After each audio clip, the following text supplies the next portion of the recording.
হ্যাঁ, স্টার্ট হয়ে গেছে আমাদের ব্লগিং। মুর্শিদাবাদ ব্লগিং স্টার্ট হয়ে গেছে। আজকে কয় তারিখ? 19 অক্টোবর 2024। আজকে আমরা সকালে কলকাতার থেকে হাজারদুয়ারি এক্সপ্রেস করে আসলাম মুর্শিদাবাদ সকাল 10টা 20-তে। তারপর এখান থেকে হোটেল সাগনিক, এটা হচ্ছে হোটেল সাগনিক। এই হোটেলের সাগনিকে আমাদের রুমে আসার পর ফ্রেশ ট্রেশ হয়ে লাঞ্চ করে এখন আমরা বেরোবো রাজবাড়ি। আর কি আছে সবগুলো দেখতে, one step by step accordingly আমরা রেকর্ড করব, সবাই দেখবেন।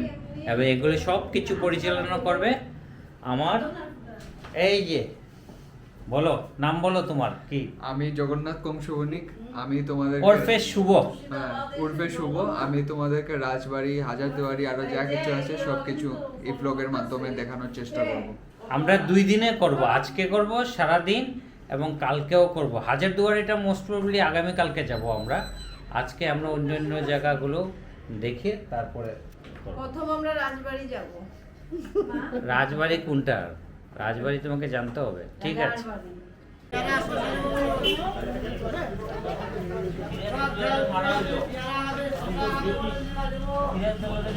মাইক মাইক মাইক খোলো অন করে দাও। হ্যাঁ, এটা হলো আমরা এখন আসলাম কাঠগোলা বাগানবাড়ি। বাগানবাড়ি এটা বানিয়েছে জগৎ শেঠ পার্টি। জগৎ শেঠ মানে জৈন ধর্মাবলম্বী ওরা। যখন সিরাজদৌল্লাকে মারা হলো, সিরাজদৌল্লাকে মারার পরে এই ব্রিটিশরা রাজত্ব করে ব্রিটিশদেরকে ফুর্তি করানোর জন্য এই যে একটা ফার্ম হাউস তৈরি করলো। এখানে এন্টারটেনমেন্ট সব ধরনের করা হতো, নৃত্য টিত্য সব কিছু অ্যারেঞ্জমেন্ট হতো। আমরা ভিতরে দেখবো, আসো চলো আমরা চলো ভিতরে চলো।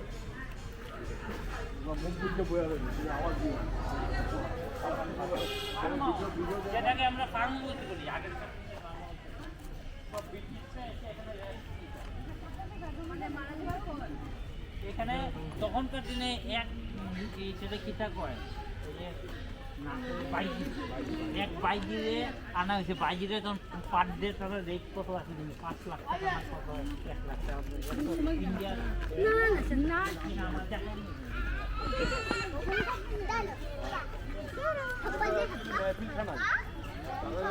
আনন্দ রাজা মির্জাপুরের বংশধর, মানে তাদের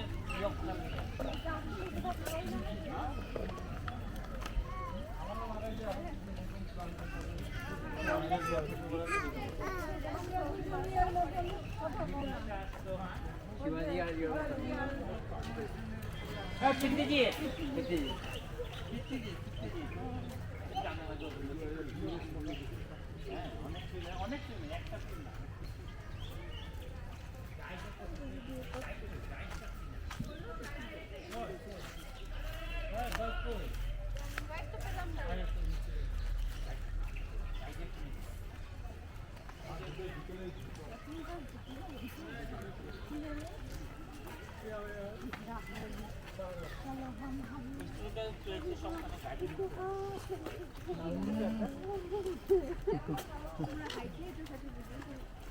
বলবেন না, বুঝতে না পারলে বলবেন, আবার বলে দেবো। আপনারা যে বাগানটি দেখতে এসেছেন, বাগান বাড়ির নাম শুনে এলেন কাঠগোলা বাগান। বাগান বাড়ির ভালো নাম কাঠ গোলাপের বাগান বাড়ি। বাগান বাড়ির মোট এলাকা হচ্ছে 260 বিঘে, পাঁচিল দিয়ে ঘেরা আছে। মেন গেট ঢোকার সময় দুটো ঘোড়ার উপরে মূর্তি দেখেছেন বসে আছে, কাউন্টারের পাশে দেখুন দুটো। এরা 4 ভাই, এরা কোনো নবাব নয়, এরা জাতিতে জৈন। সে সময় এখানকার নবাব ছিল মির্জাফরের ছেলে মোবারকদৌল্লা। তার কাছ থেকে এই 4 ভাই 260 বিঘে জমিটা কিনে নিয়ে গোলাপ ফুলের চাষ আর কাঠের ব্যবসা করতে বলে জায়গাটার নাম রেখেছিল কাঠ গোলাপের বাগান বাড়ি। যিনি বানিয়েছিল তার মূর্তিটা প্রথমে ঢুকে ডান দিকে, তার নাম লক্ষ্মীপদ সিং দুগ্যার। মেজো ভাই মহিপদ, সেজো ভাই ধনপদ, গেটের কর্নারে বাম দিকে আছে ছোট ভাই জগৎপদ। বড় যে গেটটা দিয়ে প্রবেশ করলেন ওই গেটটাকে বলা হতো নহবত খানার গেট। রাজা নবাবরা প্রবেশ করলে নহবত বাজনা বাজত। এখন নবাব গাছে মোড়ে, হাতি গাছে সরে, একটাই গেট, টিকিটের 30 টাকা রেট, বাইরে আছে গাড়ি। চলুন তাড়াতাড়ি, আস্তে আস্তে চলে আসুন। বাহ বাহ বাহ, হয়ে গেছে, চালাও চলো। চলছে নাকি? হুম হবে না একবারে টাইম লাগবে। হুম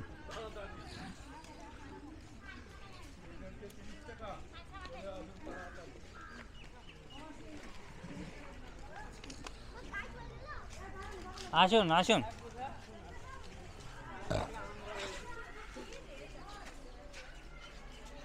হ্যাঁ এটা হচ্ছে আপনার সুড়ঙ্গ রাস্তা। এই রাস্তাটা এখান থেকে 1.5 কিলোমিটার মাটির তলা দিয়ে জগৎ শেঠের বাড়ি পর্যন্ত যাতায়াতের পথ ছিল। আমি যে 4 ভাইয়ের কথা বললাম, এই 4 ভাইয়ের মেন কারবার ছিল সোনাদানা হিরে পান্নার। আপনারা সকলে জানেন 1780 সাল মানে পুরো ইংরেজ পিরিয়ড।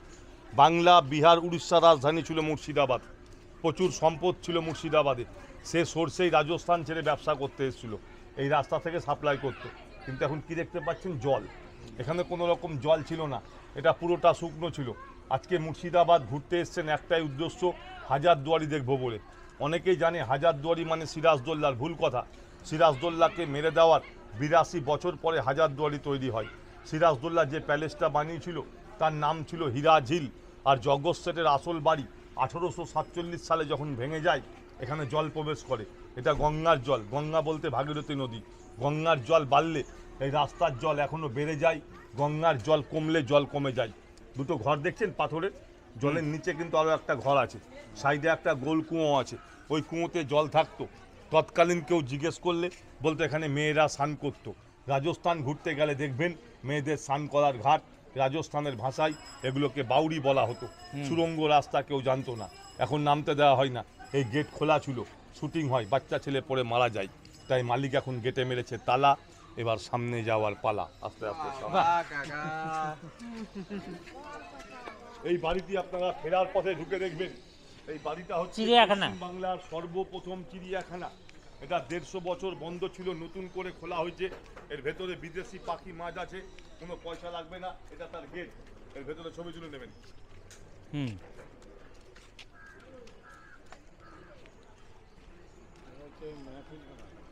সব বলবো, সব দেখাবো, চিন্তা করবেন না। বলুন। এই যে নিচের সমস্ত ডিজাইন, এগুলো হচ্ছে চিনে মাটিকে ভেঙে ফুলের টপ। সে সময় যে কোনো একটা টবে জল ঢাললে সমস্ত টবে জল চলে যেত, ফেটে ফেটে গেছে, বুঝতে পারছেন? তলা দিয়ে পাইপ সিস্টেম ছিল। এগুলো সমস্ত শেষ সময়ের পরে ঠিকভাবে মেনটেন্স করা হয়নি। আপনাদের সামনে একটি ঘাট আছে, আমার বলা শেষ হয়ে গেলে পরে দেখে নেবেন। এই ঘাটটিকে বলা হতো কাঠগোলা বাগানের প্যালেস ঘাট। 4 কর্নারে 4টে মন্দির ক্যাটাগরির গুমটি, বুঝতে পারছেন? 4টে প্রহরী থাকতো। একটু আগেই বললাম 2 নম্বরই কারবার, ব্রিটিশ পিরিয়ড। নবাব আর ব্রিটিশ সরকারকে খুশি না করলে 1 নম্বর ব্যবসাও করা যেত না। নবাব আর ব্রিটিশ সরকারকে বাগান বাড়িতে ডাকা হলে বিখ্যাত নর্তকী ডেকে নিয়ে আসা হতো। এই পুকুরে আসতো, বেগমদের সঙ্গে জলখিলি করতো, আনন্দ করতো। বড় বড় মাছ থাকতো। এই বাগানের মালিক জৈন, এরা মাছ মাংস খায় না, এদের ধর্মের জীব হত্যা মহাপাপ। এদের ছেলে মেয়েরা মাছের সঙ্গে খেলা করতো, মাছকে খাবার দিত। মাছ মরে গেলে মাটির তলে পুঁতে দিত। মাছের কবর সামনে দেখাবো, পুকুরে কাদা। চলুন দাদা, আস্তে আস্তে চলে আসুন।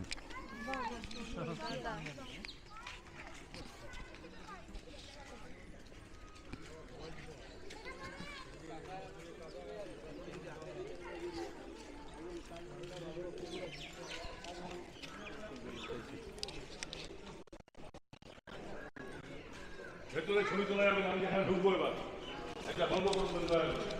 এটা বন্ধ করে দে। এই ছোট্ট ঘরটা হচ্ছে তৎকালীন অফিস ঘর। এটা এখনো অফিস প্লাস পুলিশ ক্যাম্প, এই বাগান বাড়ি দেখার জন্য। এই লম্বা ঘরটা ছিল রান্নাঘর। এটাকে মেনটেন্স করে ফ্যামিলি কোয়ার্টার করা হয়েছে। এদের বংশের কেউ এলে এই ঘরে বসবাস করে। এগুলো পাথরের ফোয়ারা, ভালো করে লক্ষ্য করুন। সে সময় বললাম কোনো ইলেকট্রিক ব্যবস্থা ছিল না, এই ফোয়ারাগুলো হ্যান্ড পাম্পের সাহায্যে চালানো হতো। এখন ইলেকট্রিক ব্যবস্থা করা হয়েছে, ছিল ভালো, হয়ে গেছে কালো। এখন পায়ের নিচে মাটি, আস্তে আস্তে হাঁটি। চলে আসুন আস্তে আস্তে আমার সঙ্গে। এই তো এগুলো না হলে কি হয়, এগুলো তো থাকতেই হবে।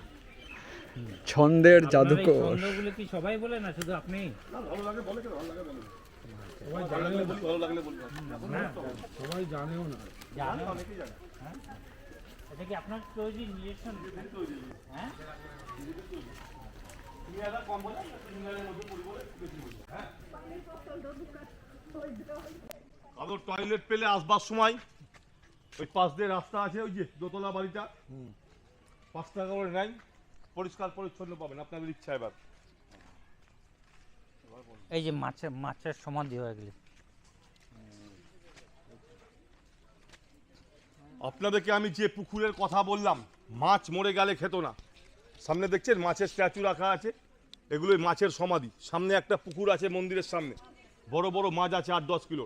এখনো মাছ মরে গেলে এখানকার মাছ কাউকে দেওয়া হয় না, জৈন প্রপার্টি, মাছ এখনো মাটির তলে পুঁতে দেওয়া হয়। ফাঁকা মাঠে গোল করে মঞ্চের মতো একটা জায়গা লক্ষ্য করুন, ইচ্ছে হলে আসবার সময় উঠে দেখে নেবেন। ওই জায়গাটার নাম হচ্ছে নাচমহল। নাম শুনেছেন? হীরাবাই মতিবাইয়ের কথা। ও জায়গার ওপরে নাচ করতো। শোনা যায় আজ থেকে 250 থেকে 300 বছর আগে হীরাবাই নামে নর্তকী 1 ঘন্টা নাচ করলে তৎকালীন তার ডিমান্ড ছিল 5000 স্বর্ণ মুদ্রা, মানে আজকের দিনে 5 কোটি টাকারও বেশি। ওটা বেলজিয়াম কাচের ঘেরার কারণ ভেতরে মানুষ কী করতো বাইরে থেকে দেখা যেত না, বাইরের মানুষ কী করতো ভেতর থেকে দেখা যেত। 1971 সাল নকশাল মুভমেন্টের সময় কাঁচগুলো ভেঙে যায়, এখন ফাঁকা মহল হয়ে গেছে। এখন মনে কিছু করবেন না, আগে হীরাবাই নাচতো, নবাব দেখতো, এখনও মাঝে মধ্যে নাচ হয়, টুরিস্টে নাচে, আমরা দেখি, সাইডে বাগান, আস্তে আস্তে আগান। হ্যাঁ, এই ব্লগে দেখছো সব ব্লগে। নাগেশ্বর গণেশ, এই গণেশ সব জায়গায় পাবেন না, একটু ভালো করে লক্ষ্য করুন। কি এটা ডান দিকে দাঁতের সুর, একটা না। উল্টা সুর। হ্যাঁ, ডান দিকে সুর আর গলায় সাপ, আমাদের বাম দিকে সুর হয়, হুম। তার জন্য নাগেশ্বর গণেশ বলা হয়।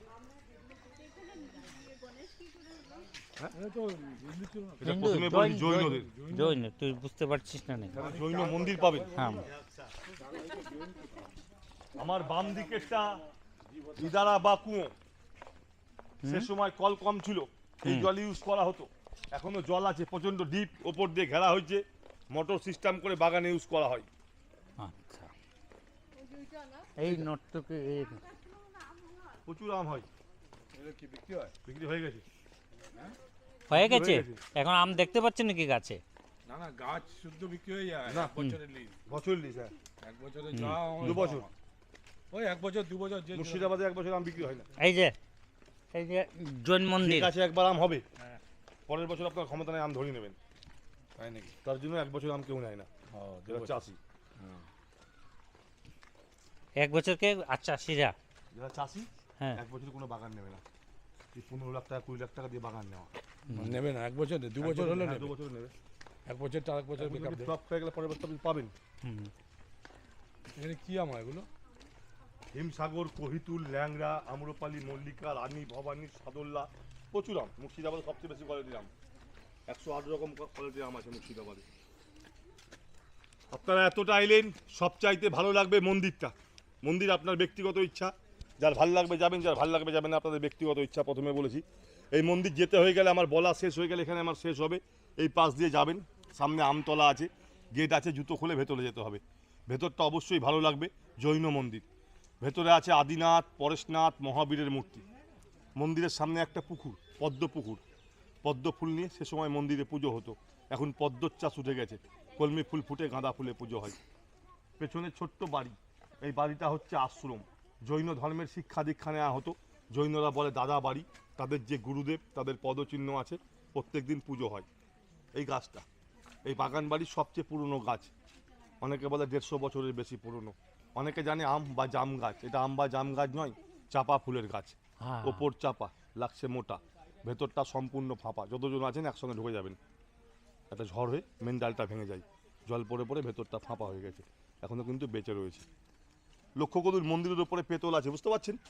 ওগুলো ইংরেজ পিরিয়ডে সোনা ছিল, যখন ইংরেজ সরকার যায় সোনা খসিয়ে পেতল দিয়ে যায়, আবার যদি আসে পেতল খসিয়ে টিন দিয়ে যাবে। এখানে গেট, আমার বক্তব্য এখানেই শেষ। এখানে আমাকে ছেড়ে দেবেন, ভালো লাগলে পয়সা দেবেন, না তো 1 পয়সা লাগবে না। শুধু ফেরার পথে চিড়িয়াখানা ঢুকে নিজেকে দেখতে হবে। চিড়িয়াখানা নিয়ে একটা ডায়লগ বলে দিন। চিড়িয়াখানা তখন কিছু নেই, হাসবেন, আমি বলে দেবো আস্তে আস্তে। Thank you. এই যে দাঁড়াও, এই যে শুনো, এটা হলো নিমক হারাম গেট।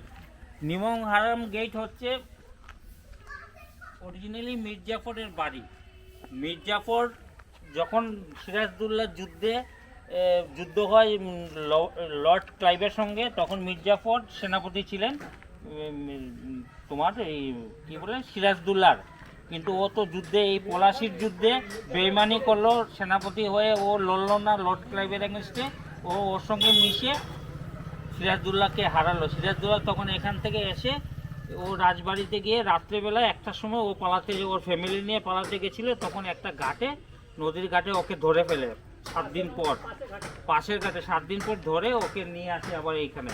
এটা ছিল মির্জাফরের বাড়ি। এখন মির্জাফরের ছেলে মিরন ওকে রাত্রেবেলা ওর আরেকজন বন্ধুকে নিয়ে রাত্রেবেলা এটার ভিতরে রাত্রেবেলা ওকে মার্ডার করে। নিজের ছেলেই মার্ডার করেছে।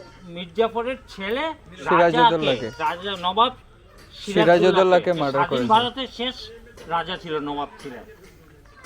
ঠিক বলছি তো? হ্যাঁ, হিস্ট্রি আমার জানা আছে অল্প। ঠিক আছে, চলো এবার দেখে আসি মির্জাফরের বাড়িটা কোথায়। আগে এটার ভিতরে ঢুকতে দিত, এখন ওদেরকে ঢুকতে দেয় না, কারণ লোকে গিয়ে ঢিল ঢিল মারে, গালিগালাজ করে। ওদের ফ্যামিলির লোক থাকতো এটার ভিতরে, কিন্তু এখন ঢুকতে দেয় না। তো সবাই এসে মির্জাফর বলে গালিগালাজ করে, তাই ও এখন নষ্ট।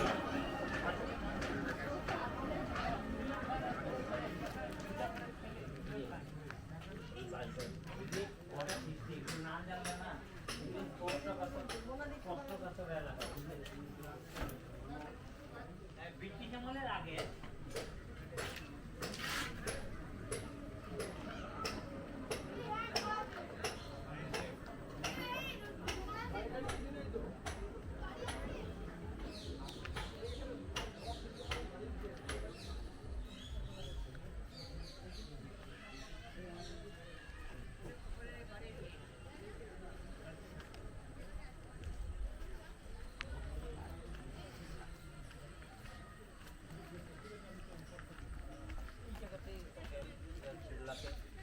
নবাব সিরাজদৌল্লাকে মারা হয়। হ্যাঁ, এখন মসজিদই মনে হয় বাড়ি।